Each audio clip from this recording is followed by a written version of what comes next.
Guess we got into another accident today.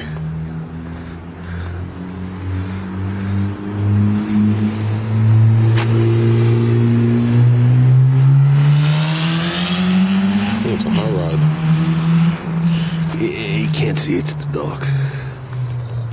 Ripped the bumper off. Popped the headlight out.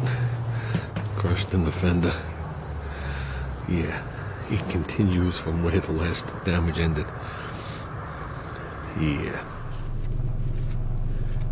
Yeah, so just a quick story. I was driving to Galant this morning.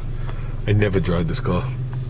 And I drive by the train station every morning. And that road down to the train station, there's tracks on one side and woods on the other. And it's about a mile and a half long.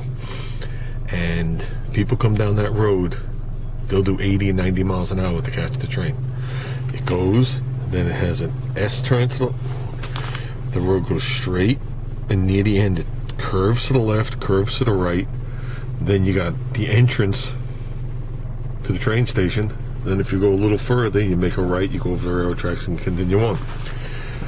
Well, I've seen more accidents on that road in the morning, like if you get black ice. I've had cars in front of me going to the woods and behind me, and I'm just driving. No patience. If you the speed limit's 50, if you're doing 50, they ride you. Okay, and when you get into that corner now, it's 2 lanes.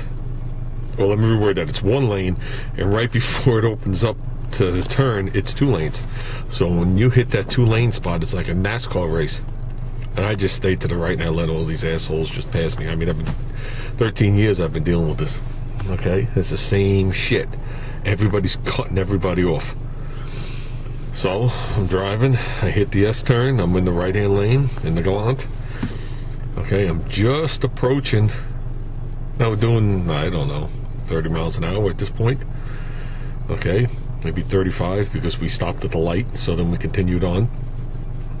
We're just approaching the entrance to the train station. I'm in the right hand lane, straight lane. There was a lady in the left-hand lane. She was half the car distance in front of me. So the nose of my car was even to the middle of her doors. And she decided it was time to pull into the train station at 35 miles an hour. Well, cars everywhere. And she just cut the wheel to the right. And took me for a ride when she did it. I mean, if she was in the right-hand lane, she wasn't making that turn. Forget about the fact she was in the left-hand lane, had to cross over a whole lane of traffic and make a 90-degree turn. And she took me for a ride. And she went like this. She went to the right. Front of my car hooked her right in the rear wheel, to say the least. Because as soon as I'm always leery. And as soon as I seen the car move, I hit the brakes. And it was a little damp out this morning, so my car started to skid. Okay, but I'm not talking about 50-foot skid. I'm talking about my car skidded if it was lucky, if it was 10 feet. And she already had me in the train station. She hooked me. She didn't make it in the train station, but she turned my car 90 degrees like this, and I drove into the train station. Now, thank goodness there wasn't somebody coming up on the right-hand side to pull into the train station. So I was like, holy cow, got out of the car. Now, when this car got sideswiped, it ended right at the front wheel well, right in the middle of the wheel well. So now, the new damage continued from the middle of the wheel well forward. It ripped the bumper off the fender, so the bumper was flapping in the breeze. It took the headlight, popped it out, and that's a big long one on the Galant, and that was just like hanging there. And it took where the top of the fender meets around to the little upper valance. Okay, tweaked it up. Okay, it was up like 3 inches. It was up the distance of the fender forward, but pointing straight up. And I'm looking at this, I'm like, holy shit. And then the lady pulls up next to me, and I can't find the damage on the car. She was in an SUV, and it looks like I got her in the right rear wheel. And she was late for the train, and she was still late for the train. So we traded information. She jumped in a car and took off for a parking spot and ran for the train. I was like, holy crap. So, the Galant took another one. So I lingered a little after work today, and I massaged it all back together with additional hidden screws. to say the least. Not that it matters at this point. I don't know if, like I said, I made videos. I don't know if I ever finished posting them. They totaled this car. So, yeah. But the odds of me driving this car was slim, and I'm just happy I wasn't in the Outlander. It would have been mint if I was in the Corolla. But, yeah, so we're off, guys. We got to run to, I'm actually just running to Lowe's. Lowe's has 7/16 hardware. I need nuts. I got the bolts. I need nuts. We'll talk about it when I get back. Okay, guys, just a quick update. Nothing's happened. Had the flu for a week, but we are good to go. Today's Monday. I was back at work. Okay, I dug this out. This goes on the bottom of a hitch, and you put your safety chains on there. Tomorrow I'm just going to nip it in half.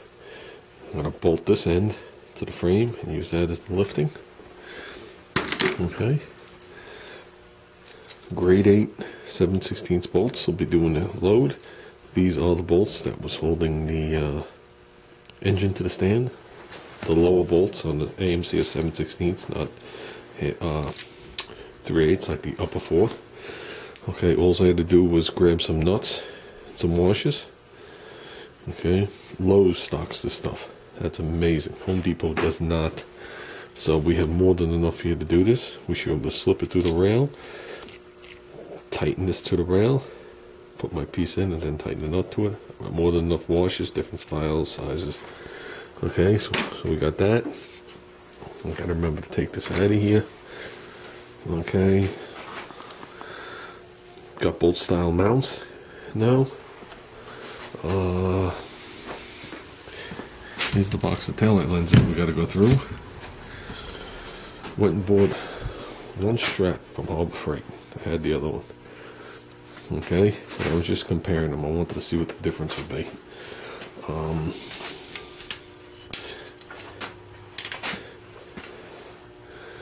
I mean, you talk about a clone. I do see differences. Like, look how thick the metal is right here, and how much thinner it is there. But other than that, the important things are the same. The width of this bolt is the same. Like this one here, it's a grade 8 bolt. This one here is a cheap 8.8, which is equivalent to a grade 5 on a good day. Okay, but the deal is I made a video and never posted it. This fits right here. So I could bolt those to it. I don't have to rely on any of these straps.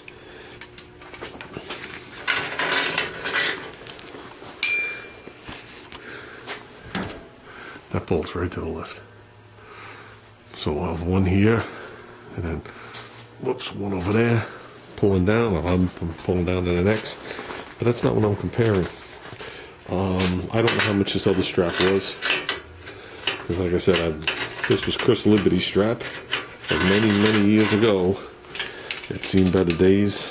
I'd really rather not use the hook on this end because this end is pretty frayed from dragging and stuff. That's why I'm going to do it bolted to the lift. Okay. This strap is obviously shorter than that strap. But the difference is this one has a nice tag on it. Rated for 5,000 pounds. With a little asterisk next to it.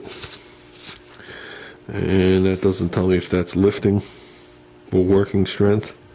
It just says 5,000 pounds. Okay.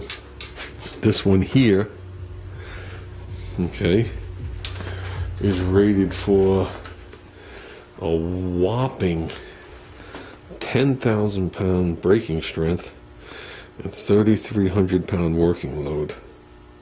So it's more than enough. The 3,300 pounds would lift the car if you believe what they say. With Harbor Freight, I take a 0 off. So that's 1,000 pounds braking strength, and it's 330 pounds working. And I'm always safe. It's like the olden days. I don't know if you guys remember. The older people would remember. You'd go to the flea market. We'd have the flea markets here with the permanent vendors. And they'd sell the equalizers for your car, made by Pyramid. If I remember the brand name Pyramid. And they were these thin little things, and they were supposedly put out 400 watts. but it's incapable of putting 400 watts out for the size it was. It was more like 40 watts. So, yeah. So with that said, this is what we're going to be using. We'll be out here tomorrow. When I walk in tomorrow, I want this thing to be able to go up and down on the lift. And then, hopefully Wednesday, we'll put it in. So, it's too late now. It's like 8:30 at night. Between fixing the Galant, taking care of something else on the Galant, then running to multiple stores, we're done. So, I can't get, you know, the little bit I can get done, it doesn't even pay. I must as well just come out here, we'll move this crap out and enjoy doing it. So, but, this thing right here fits nicely into these eyelets.